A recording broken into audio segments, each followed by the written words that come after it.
मिस्र यानी कि इजिप्ट सबसे बड़ा अरब देश। अगर इसके इतिहास की बात करें तो दुनिया के प्राचीन देशों में से एक। यहाँ के पिरामिड्स पूरी दुनिया में फेमस हैं। मिस्र एक अंतर महाद्वीपीय देश है जो अफ्रीका और एशिया अरब को जोड़ता है।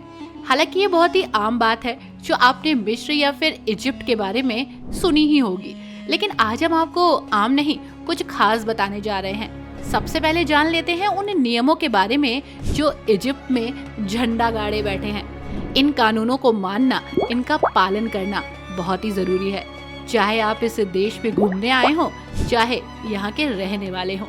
तो चलिए जानते हैं इन काले नियमों के बारे में जो काफी विवादों में है। नमस्कार दोस्तों, आप सभी का बहुत बहुत स्वागत है हमारे YouTube channel let's explore TV पर। दोस्तों, मिस्र उत्तर में भूमध्य सागर, उत्तर पूर्व में गाजा पट्टी और इजराइल से घिरा है। मिस्र पूर्व में लाल सागर, पश्चिम में लीबिया और दक्षिण में सूडान से भी घिरा है और इसी वजह से मिस्र अफ्रीका और अरब एशिया को आपस में जोड़ता है। यहाँ पर कई ऐसे नियम हैं जिन्हें दुनिया के कई हिस्सों में कठोर और विवादास्पद या फिर अनुचित माना जाता है। यहाँ कुछ ऐसे कानून भी हैं जो अंतर्राष्ट्रीय स्तर पर आलोचना का विषय बने हुए हैं, यानी इसे कोई फॉलो नहीं करना चाहता। मिस्र में सरकार, राष्ट्रपति या सेना की आलोचना करना, उनके बारे में गलत बोलना अपराध माना जाता है। सोशल मीडिया पर सरकार के खिलाफ टिप्पणी करने पर भी लोगों को जेल हो सकती है। अब जरा सोचिए, अगर ये नियम इंडिया में आ जाए तो यहाँ के लोग क्या ही करेंगे, क्योंकि सोशल मीडिया सिर्फ और सिर्फ पॉलिटिकल एजेंडे और पॉलिटिकल क्रिटिक्स से भरा होता है। मिस्र में किसी भी प्रकार के प्रदर्शन करने पर या विरोध करने के लिए सरकार से पहले परमिशन लेनी होती है और बिना परमिशन के प्रदर्शन आप कर नहीं सकते। अगर आपने ऐसा किया तो पुलिस आपको इतना मारेगी कि आप दोबारा प्रदर्शन के बारे में सोच भी नहीं पाएंगे, उल्टा जेल और चले जाएंगे। दोस्तों, मिस्र में मीडिया को नियंत्रित करने के लिए कई कठोर कानून बनाए गए हैं। पत्रकारों को सरकार की आलोचना करने या फर्जी खबरें फैलाने के आरोप में गिरफ्तार किया जा सकता है। वैसे दोस्तों, ये नियम भारत से भी कुछ मिलता जुलता है, कैसे हमें कमेंट में बताइएगा। दोस्तों, मिस्र में समलैंगिकता यानी कि होमोसेक्सुअलिटी को अवैध नहीं कहा गया, लेकिन इसे अनैतिक जरूर कहा गया है। LGBTQ+ लोगों को पुलिस द्वारा निशाना बनाया जाता रहा है और उन्हें जेल भी भेजा जा रहा है, यानी कि कुल मिलाकर इनको एक्सेप्ट नहीं किया गया। मिस्र में इंटरनेट पर सरकार के खिलाफ कुछ भी पोस्ट करना खतरनाक हो सकता है, यहाँ तक कि मीम शेयर करने पर भी लोगों को गिरफ्तार किया जाता है। वैसे यहाँ की सरकार बहुत ज्यादा स्वतंत्र है, बार बार आपातकालीन कानूनों का इस्तेमाल किया जाता है। विपक्षी नेताओं को, कार्यकर्ताओं को और आम नागरिकों पर कार्रवाई होती है। कानूनों के तहत बिना आरोप के भी लोगों को महीनों या सालों तक जेल में रखा जा सकता है, बिना ये बताए कि उस बेचारे ने गलती क्या की है। वैसे दोस्तों, मिस्र में इस्लाम को ऑफिशियली धर्म माना जाता है। यहाँ पर आप इस्लाम से किसी और धर्म में धर्मांतरण नहीं कर सकते, इसे अपमान माना जाता है। मिस्र की सेना के पास वैसे बहुत सारी शक्तियां हैं। आम नागरिकों पर भी सेना के न्यायालयों में मुकदमे चलाए जा सकते हैं, जहां निष्पक्ष सुनवाई की संभावना थोड़ी कम ही होती है। मिस्र में सरकार की अनुमति के बिना कई स्थानों पर फोटोग्राफी करना गैर कानूनी होता है। पर्यटकों को भी सरकारी इमारतों या सेना से संबंधित स्थानों की तस्वीर लेने के लिए परमिशन लेनी पड़ती है और बिना परमिशन के ऐसा किया तो गिरफ्तार हो जाएंगे। मिस्र में महिलाओं को कानूनी, सामाजिक और आर्थिक भेदभाव का भी सामना करना पड़ता है। कई मामलों में तो महिलाओं को अपनी आजादी से जुड़े फैसले लेने के लिए पुरुषों पर डिपेंड होना पड़ता है, चाहे वो पिता हो या फिर पति। घरेलू हिंसा और उत्पीड़न यहाँ बहुत ही आम है। इन मामलों में सख्त कानूनों की काफी कमी है दोस्तों। महिलाओं को न्याय मिलना यहाँ बहुत मुश्किल होता है। 99% महिलाएं कभी न कभी यौन उत्पीड़न को झेलती ही हैं। घरेलू हिंसा के खिलाफ कानून प्रभावी नहीं है यहाँ पर।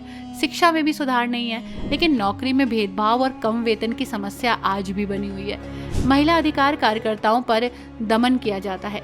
महिलाओं के लिए आवाज उठाने वालों की आवाज को ही कुचल दिया जाता है। हालांकि कुछ सुधार जरूर हुए हैं, लेकिन महिलाओं को समान अधिकार आज भी नहीं मिले। न जाने कितना और समय लगेगा। तो दोस्तों, ये मिस्र का वो चेहरा है जो आपको सोचने पर मजबूर कर देगा, जो काफी डार्क है। लेकिन मिस्र का एक और चेहरा है जो चमत्कारों से भरा है। दोस्तों, पूरी दुनिया अजूबों और चमत्कारों से भरी पड़ी है।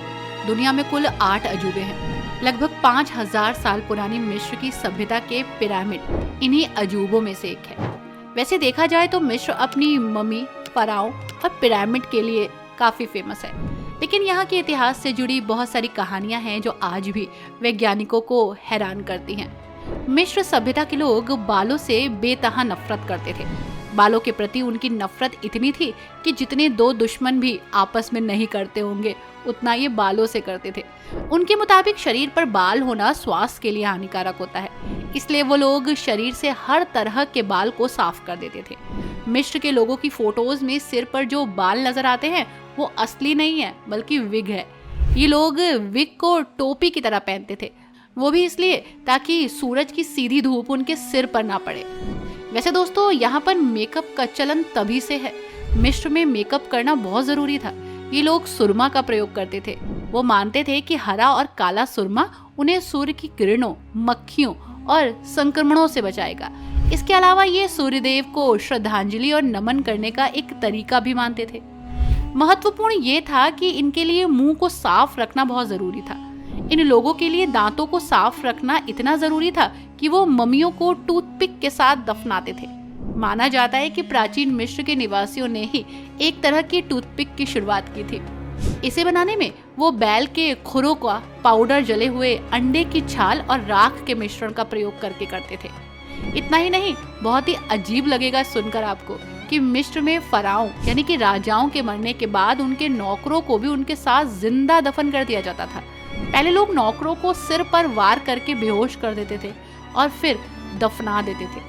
आजादी थी लेकिन महिलाओं के लिए नहीं थी। पूरी दुनिया के विपरीत मिस्र की महिलाएं जमीन खरीद सकती थी। वैसे दोस्तों, बहुत पीछे जाएंगे तो पाएंगे कि मिस्र की महिलाएं पूरी दुनिया में सबसे ज्यादा आजाद थी। हालांकि आज मिस्र की तस्वीर बदल चुकी है। मिस्र की महिलाएं उस समय जमीन खरीद सकती थी, जज बन सकती थी और अपनी वसीयत भी लिख सकती थी। अगर वो बाहर काम करती थी तो उन्हें समान वेतन भी मिलता था। वो तलाक भी दे सकती थी और फिर से शादी भी कर सकती थी। वो शादी से पहले कॉन्ट्रैक्ट भी कर सकती थी जिसमें वो शादी में लाई गई वस्तुओं के बारे में विचार रखती थी। प्राचीन मिस्र में अगर कोई बौना पैदा होता था दोस्तों तो उसको बहुत खुशकिस्मत माना जाता था।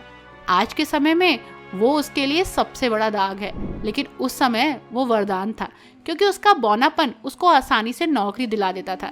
नौकरी भी ऐसी वैसी नहीं बल्कि सोने के कारखानों में। विचित्र शक्ल वाले लोग जल्दी से पहचान में आ जाते थे, इसलिए उनको पकड़ना आसान होता था और इसीलिए उनको नौकरी मिल जाती थी। दोस्तों, जानकर आपको हैरानी होगी कि पहला गर्भ प्रतिरोधक यहीं बना था मिस्र में।